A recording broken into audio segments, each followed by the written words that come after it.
Depois de termos saído do covil da bruxa e termos tomado o mesmo caminho que usávamos para chegar naquele local, foi no exato momento em que retornávamos pela mata que passamos a ouvir bem próximo a nós que algo nos acompanhava.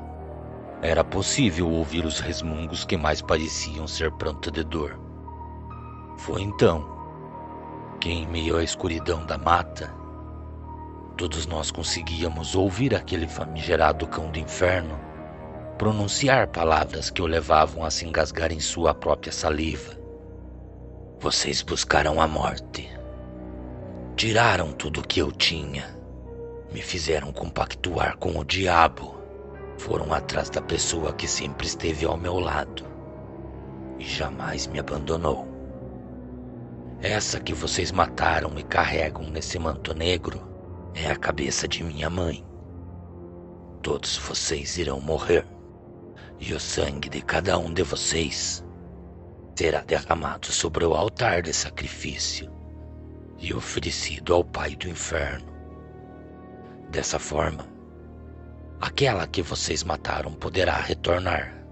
Então, nesse momento, toda a mata ficou em silêncio. Não se ouvia nada.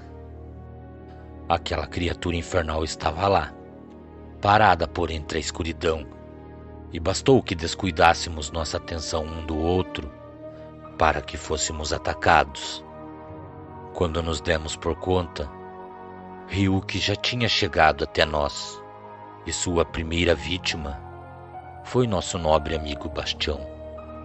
Os dentes da fera estavam cravados sobre a garganta de nosso pobre amigo, que mesmo estando à mercê daquela fera, nos pedia para correr. Suas palavras se misturavam ao sangue que vinha se esvaindo por sua boca. Então, antes de termos a chance de tentar ajudá-lo, aquele maldito lobisomem o carregou para a mata. A única coisa que nos restou naquele momento foi correr, pois ele retornaria para matar um por um de nós.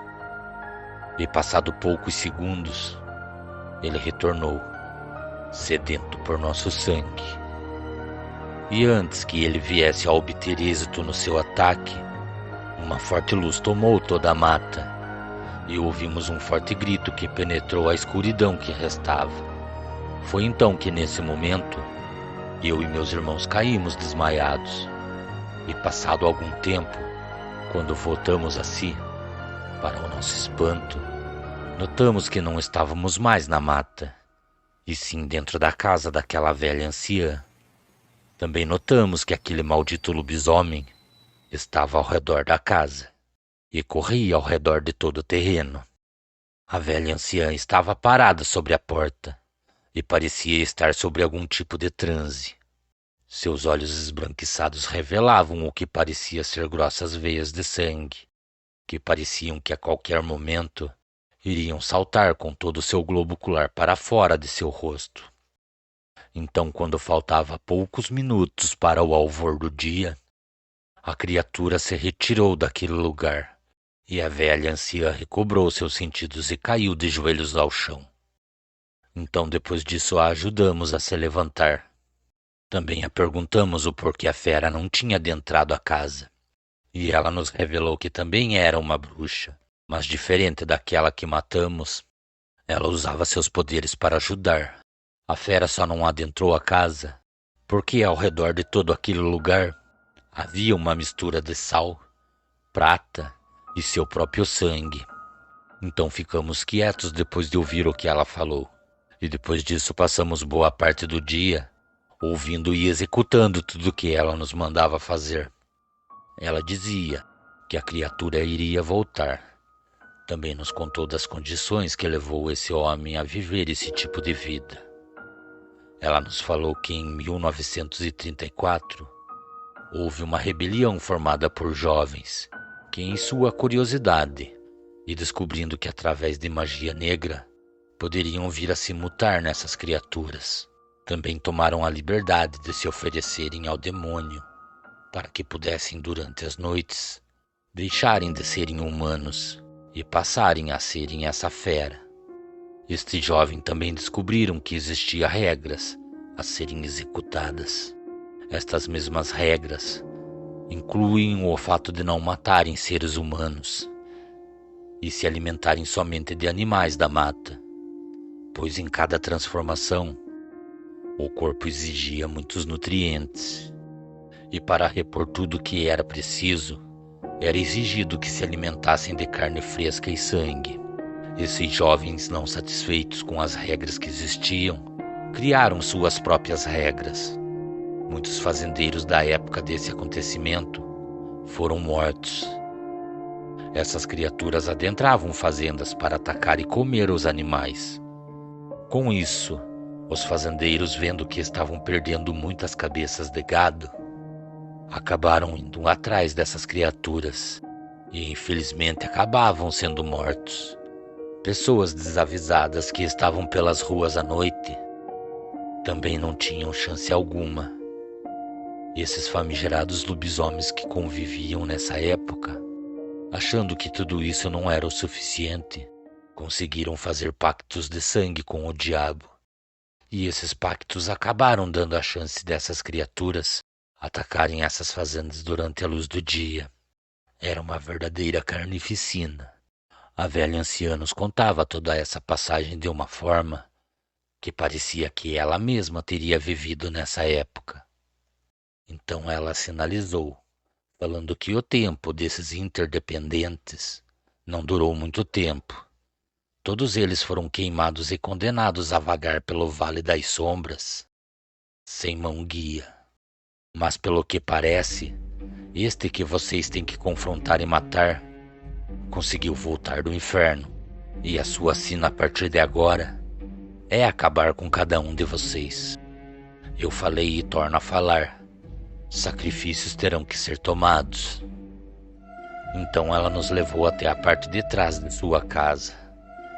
E lá vimos que existia o que parecia ser uma grande gaiola.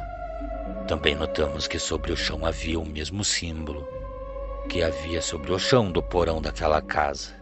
Naquele momento ela apontou para dentro da gaiola e falou que um de nós teria que ficar lá dentro. Também falou que tão logo a criatura adentrasse na gaiola e ficasse sobre aquele símbolo, ganchos presos em correntes iriam transpassar a pele da criatura, e a criatura deixaria o corpo daquele homem. Então, no momento em que isso acontecesse, quem estivesse dentro da gaiola deveria transpassar a adaga que a velha anciã usava no coração do que naquele momento viria a ser um homem. Como eu era o mais velho de meus irmãos, eu de imediato ela passou a adaga sobre a palma de suas mãos e depois disso afincou sobre a cabeça da bruxa.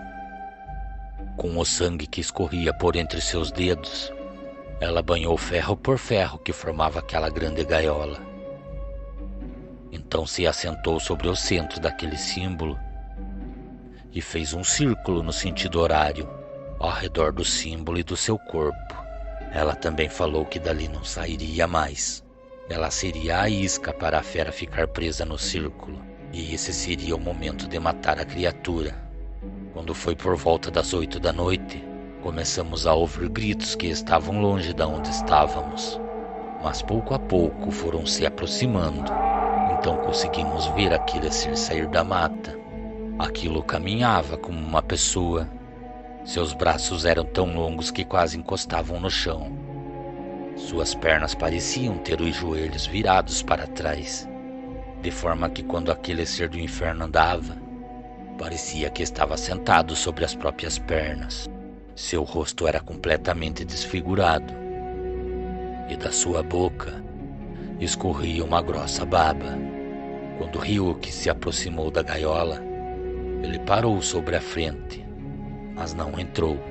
Aquele ser do inferno naquele momento demonstrava um pequeno ar de satisfação. Então ele falou: "Antes que eu seja morto, levarei comigo aqueles que estão dentro da casa. Vocês não podem sair da gaiola, ou o feitiço será quebrado. A casa também não está mais sob o encanto dessa velha, e quem está lá dentro não tem proteção nenhuma." Então aquele ser do inferno começou a caminhar até a casa. E antes de chegar até a porta, a anciã se levantou e pronunciou palavras incompreensíveis. Um daqueles ganchos que estava sobre a ponta de cada corrente transpassou seu corpo. Então ela levantou a sua mão em direção à criatura. Aquela corrente obedeceu à sua ordem, e depois de alcançar a criatura, aquele gancho transpassou o seu corpo e o trouxe para dentro da gaiola. Depois disso, mais 6 correntes o transpassaram, começaram a repuxar a sua pele, deformando ainda mais o seu corpo. Foi então que a velha anciã mandou que eu tirasse a adaga da cabeça de sua irmã. Eu fiquei completamente espantado com o que ela falou. Aquela bruxa e a velha anciã eram irmãs. Uma entregou a sua vida ao demônio e a outra ajudava as pessoas a se curarem de suas doenças e seus males. Mais uma vez aquela velha anciã repetiu: pegue a adaga e crave sobre o coração desse que está à sua frente. Eu conseguia ver tanto o homem como a criatura tentando se livrar daquelas correntes. Então eu fiz o que a anciã me mandou. Cravei a adaga no coração da fera, que no mesmo momento olhou para a lua que estava alto no céu e soltou um forte uivo. Ali mesmo aquele ser do inferno morreu, e depois de tirarmos de dentro da gaiola o corpo daquela velha anciã, o corpo da fera foi completamente queimado, e em meio às brasas foi ateado pólvora negra, prata e um pentagrama invertido. Isso garantiria que aquele maldito nunca mais retornasse do inferno. A velha anciã, não aguentando os ferimentos que seu corpo sofreu, acabou falecendo. Seu corpo foi enterrado em suas terras. Então, depois que o restante da minha família retornou para nossas terras, também passamos a manter o local que a anciã morava limpo, pois era mais do que justo que cuidássemos do seu pedaço de terra. Nunca mais ninguém naquela região foi afligido por essas criaturas. E em nossas terras, acolhimos a esposa e os filhos de Bastião. Ganharam uma nova casa, e os cuidados de nossa família era o mínimo a se fazer pela família daquele homem que foi tão fiel à minha família. Cordiais uivos a todos. Boa noite.